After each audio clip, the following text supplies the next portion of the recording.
Thanks for joining us, and today we're going to talk about the importance of Daoist internal alchemy.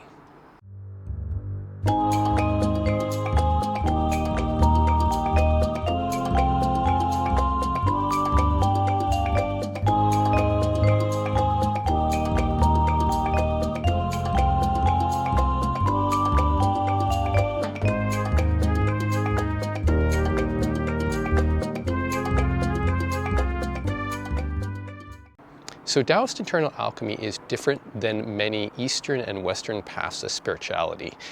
It is very much about a body-centric approach to spirituality. So you're grounding your experience, your spiritual development in the body itself. And this is fairly unique to most paths. So it gets to, if you look at the maybe Indian paths, yogic paths, the idea about trying to transcend. So in a yogic path, often you are trying to get out of your body, you're trying to expand beyond your body. And in Daoist internal alchemy, you're trying to ground yourself in your bodily experience so you can start to have the support to do internal change. And so the difference in this is that it comes to the practicality of spiritual development. So what you want to do initially is to have a strong base from which to make any kind of new change.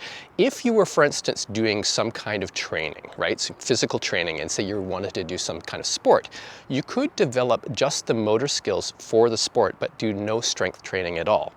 And an example of this is perhaps you were learning to do tennis, right? And you don't do anything to increase your cardiovascular ability, and you just focus on just the skills of actually using the racket and returning the ball.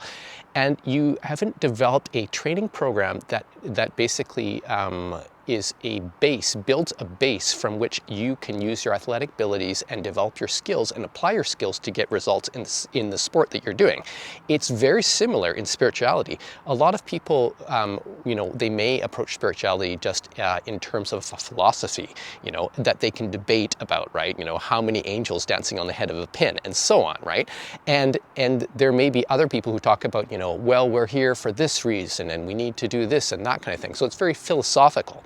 Yogic paths go a little bit step farther with that, where they start to do some internal techniques of meditation, right? And pranayama, which is life force control, moving the life force and breath through the body, right? To trying to facilitate changes within. But Daoist internal alchemy goes way farther than that. They actually ground you in the bodily experience. And one of the first things that we learn in Daoist internal alchemy is moving practice. And moving practice is about engaging with the body. So I've taught a very simple practice called ocean breathing, right, which we also call Mengmen breathing, where you're doing this gentle belly breath and allowing your body to open and contract, right, with your breath.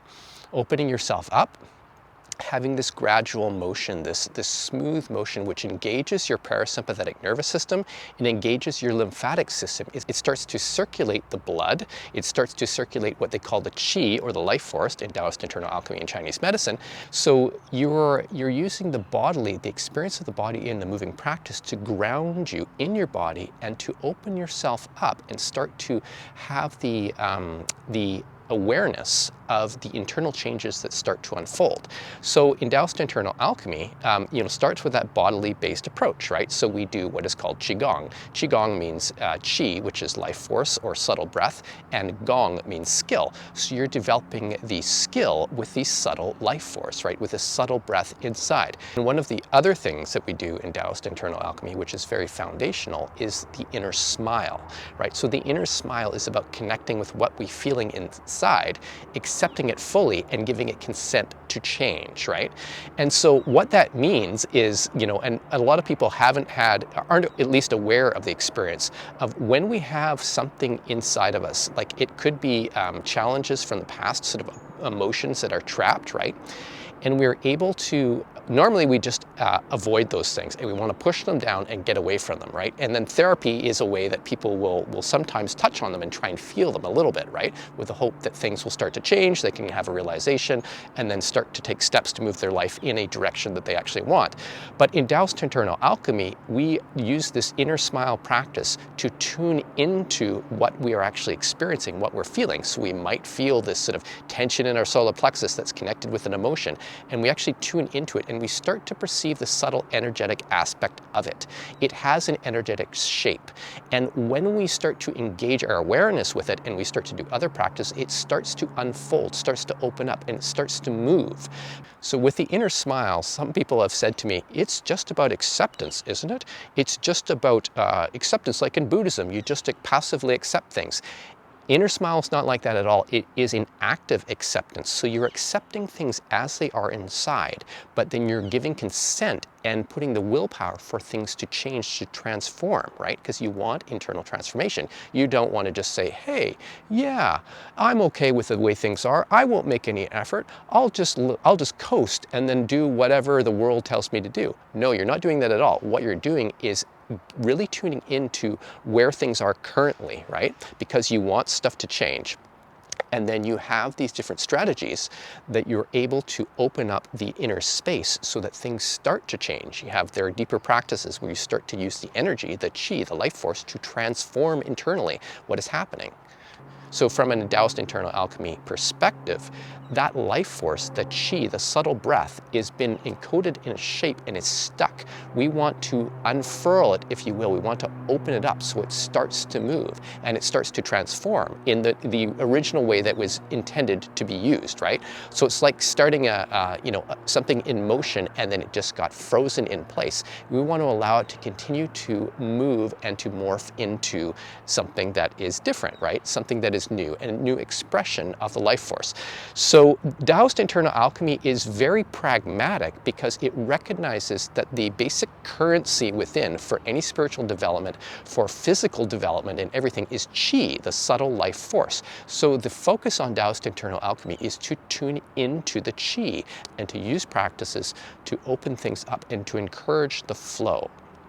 And consequently, what happens is people start to have inner realizations, inner changes, increased health, longevity, all that kind of stuff from the result of the practices. Now, yogic paths and even some European spiritual practices, they have one aspect. So in yoga, they talk about you having a connection with a greater aspect than yourself. Yoga is like union, right? So it's union of one's individual experience with the greater collective, right? So in essence, that's what yoga is. Now, they don't necessarily in yoga have a really great methodology for doing this. Now in yoga, the approach is that you want to dissolve the self in the greater self, right?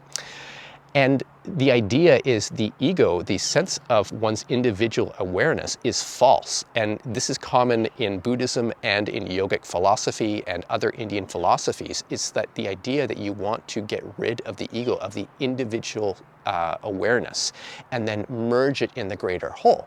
But in Daoist internal alchemy, we don't do that. What we do is that we grow our awareness, our individual awareness, and allow it to expand. So there's a continuity from the individual awareness to the collective awareness. There isn't a trying to destroy the individual awareness and then escape to a collective or divine awareness. The idea is to grow that continuity within yourself, right? Through these practices, we've got these 9 levels of Daoist internal alchemy formulas that we go through that start with the individual. They start with the body, right?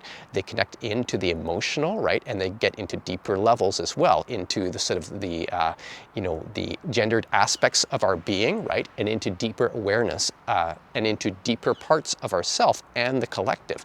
And that's one of the reasons why Daoist internal alchemy has a greater bandwidth of practices than most spiritual paths that I have encountered. And I've obviously, I teach Kriya Yoga, which is one of the most lauded practices of spiritual development. Kriya Yoga in the yogic communities is seen as like one of the pinnacle practices. But I recognize that Kriya Yoga can only take you so far, and that Daoist internal alchemy can take you farther.